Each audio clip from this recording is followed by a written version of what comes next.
Assalamualaikum warahmatullahi wabarakatuh. Masih bersama saya Ibu Malinda.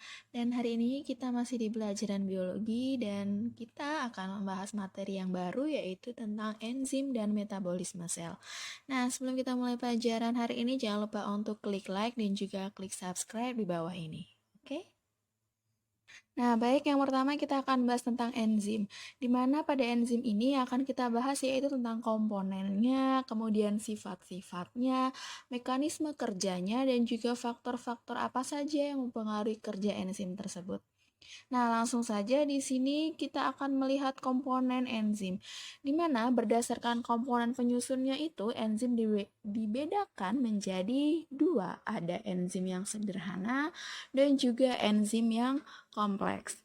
Nah, di sini ada gambar bahwa enzim sederhana itu hanya terdiri dari substrat dan juga enzimnya dan juga terdapat sisi aktif. Nah, sedangkan kalau untuk yang kompleks dia selain ada substrat, kemudian ada istilah apoenzim, koenzim, holoenzim, kemudian ada gugus prostetik. Nah, seperti itu. Nah, baik, di sini langsung kita akan mengetahui apa saja sih sifat dari enzim. Nah, sifat dari enzim yaitu dia dipengaruhi oleh suhu dan juga pH, di mana suhu untuk enzim itu bekerja secara optimal pada suhu 30 sampai 40 derajat dan dia akan rusak pada suhu yang tinggi. Kemudian pH-nya pun akan bekerja pada pH yang netral. Dan pada kondisi asam atau basa kerja enzim malah terhambat. Kemudian dia bekerja secara spesifik. Spesifik yaitu dia hanya bekerja untuk substrat yang cocok saja. Dan yang ketiga, bekerja secara bolak-balik atau reversibel, yaitu di mana enzim itu dapat bekerja menguraikan suatu senyawa dengan menjadi senyawa lain dan sebaliknya. Dia juga bisa bekerja menyusun senyawa-senyawa itu menjadi senyawa semula. Jadi maksudnya bolak-balik itu dia enzim ini bisa untuk memecah, untuk menguraikan, bisa juga dia untuk mengembalikan lagi seperti semula, seperti itu. Kemudian diperlukan dalam jumlah yang sedikit. Nah, di mana enzim itu karena dia sebagai biokatalisator atau hanya diperlukan dalam jumlah sedikit dan dia bisa bekerja secara bolak-balik seperti itu. Jadi dia dapat digunakan secara berkali-kali. Nah, jadi dengan penggunaan sedikit pun enzim itu sudah bisa bekerja secara optimal. Nah, kemudian dapat bereaksi dengan substrat asam atau basa. Nah, selanjutnya dia berupa koloid dan dapat digunakan berulang kali seperti yang saya bilang, yaitu dia dapat bekerja bolak-balik berkali-kali selama enzim itu sendiri tidak rusak, seperti itu. Nah, selanjutnya kita akan mengetahui tentang mekanisme kerja enzim. Nah, di sini ada grafik energi aktivasi enzim. Nah, di mana hubungannya adalah bahwa konsentrasi enzim dan substrat itu dia berbanding lurus dengan kecepatan reaksi. Jadi semakin tinggi konsentrasi enzim dan substrat, maka semakin cepat juga reaksi kimia yang berlangsung. Jadi dia berbanding lurus. Nah, selanjutnya adalah mekanisme kerja enzim, di mana ada dua teori, yaitu yang pertama teori gembok dan kunci atau lock and key teori, dan yang kedua teori ketepatan induksi atau induced feed teori. Nah, di sini untuk teori gembok dan kunci atau lock and key teori ini dikemukakan pertama kali oleh Emil Fischer pada tahun 1898. Nah, di sini dia mengatakan bahwa enzim itu diumpamakan sebagai gembok yang mempunyai bagian kecil yang dapat mengikat substrat. Nah, substratnya itu diumpamakan sebagai kunci yang dapat berikatan dengan sisi aktif enzim. Nah, hal ini menyebabkan enzim bekerja secara spesifik. Seperti yang saya bilang tadi bahwa bekerja secara spesifik maksudnya dia hanya bekerja atau dia hanya bereaksi pada substrat yang memang cocok, seperti itu. Nah, di sini jadi di gambar ini bahwa enzim ini tadi diumpamakan sebagai gembok dan substratnya adalah sebagai kunci. Jadi dia bisa berikatan ngepas dengan bentuknya ya kan. Nah, di situ ada gerigi-gerigi dari enzim yang dia pas dengan substratnya geriginya di situ. Dan gerigi-geriginya itu namanya adalah sisi aktif. Baik, selanjutnya teori kedua yaitu teori ketepatan induksi atau induced feed theory. Nah, di sini sisi aktif enzim itu bersifat fleksibel dalam menyesuaikan struktur substratnya, sehingga ikatan antara enzim dan substrat dapat berubah menyesuaikan dengan substrat. Jadi kalau dalam induksi ini, di mana sisi aktif enzimnya itu bersifat fleksibel, jadi dia menyesuaikan sama substratnya. Di situ bentuknya seperti itu ya, sisi aktif fleksibelnya. Nah, substratnya bentuknya seperti sisir itu. Nah, tapi dia menyesuaikan dengan substratnya, makanya dia ikut dengan bentuk seperti substratnya sehingga dia bisa bergabung menjadi satu kompleks enzim substrat sehingga menghasilkan produk. Nah, selanjutnya yaitu faktor-faktor yang mempengaruhi kerja enzim.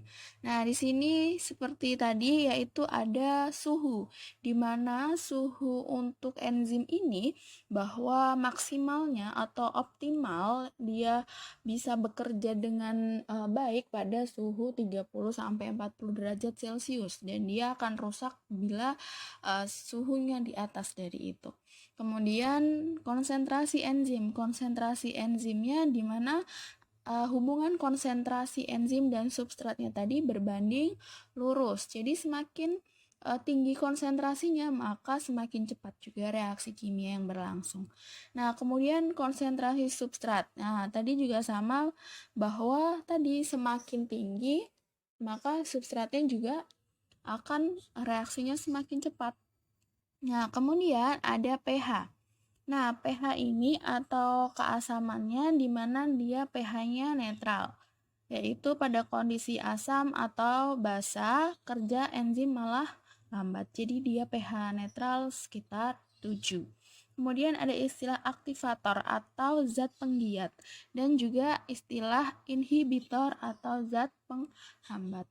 Aktivator ini atau zat penggiat ini merupakan zat yang dapat memacu kegiatan suatu enzim.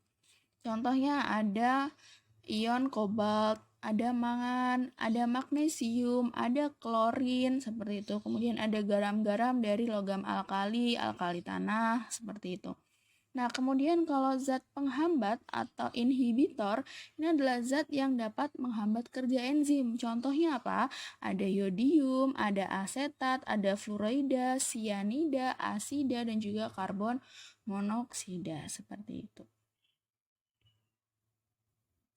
Nah, kita akan lanjut ke katabolisme. Nah, katabolisme ini adalah proses penguraian senyawa kompleks menjadi senyawa-senyawa yang lebih sederhana. Nah, kemudian macam-macamnya apa saja? Nah, di sini dalam tubuh terjadi beberapa proses katabolisme. Yaitu ada katabolisme karbohidrat, katabolisme lemak, dan juga protein. Nah, baik. Untuk yang pertama, kita akan mempelajari tentang respirasi aerob. Respirasi aerob itu merupakan respirasi yang menggunakan oksigen bebas untuk mendapatkan energi. Nah, di sini respirasi aerob itu terjadi menjadi 4 tahap. Dan yang pertama yaitu glikolisis. Glikolisis itu adalah proses pengubahan molekul glukosa yang terdiri dari 6 atom C menjadi asam pirufat yang terdiri dari 3 atom C dengan menghasilkan NADH dan juga ATP. Nah, reaksi glikolisis ini berlangsung di sitosol dalam sitoplasma atau di luar mitokondria. Nah, pada proses glikolisis ini, setiap satu molekul glukosa nanti akan diubah menjadi 2 molekul asam pirufat, 2 NADH, dan juga 2 ATP. Nah, reaksi glikolisis ini terdiri dari 10 tahap reaksi dan dapat digolongkan menjadi 2 tahap, yaitu tahap penggunaan energi dan juga tahap pelepasan energi, seperti itu. Nah, di sini akan saya perbesar bahwa di sini ada glukosa. Glukosa ini dia dengan adanya bantuan ATP, yaitu karena dia dalam tahap penggunaan energi, maka dia dengan bantuan ATP yang berasal dari ADP mengubah glukosa menjadi glukosa 6-fosfat dengan bantuan enzim heksokinase. Kemudian glukosa 6-fosfatnya ini akan diubah dengan bantuan ATP yang berasal dari ADP akan diubah menjadi fruktosa 1,6 bifosfat. Nah, dengan adanya bantuan enzim fosfofruktokinase. Nah, kemudian 1,6 bifosfat ini akan dipecah menjadi 2, yaitu dia akan menjadi 1,3 di fosfogliserid. Nah, kemudian ini adalah tahap pelepasan energi, di mana kemudian 1,3 di fosfogliserid ini dia akan melepaskan energi, kemudian dia menjadi 3 fosfogliserid dan juga dia melepaskan ATP lagi menjadi 2 fosfogliserid, seperti itu. Nah, kemudian dia melepaskan ATP lagi yang berasal dari ADP menjadi fosfoenol gluvic acid. Nah, kemudian setelah itu yang terakhir dia akan melepaskan ATP lagi dengan bantuan enzim pirufat kinase menjadi asam pirufat, seperti itu.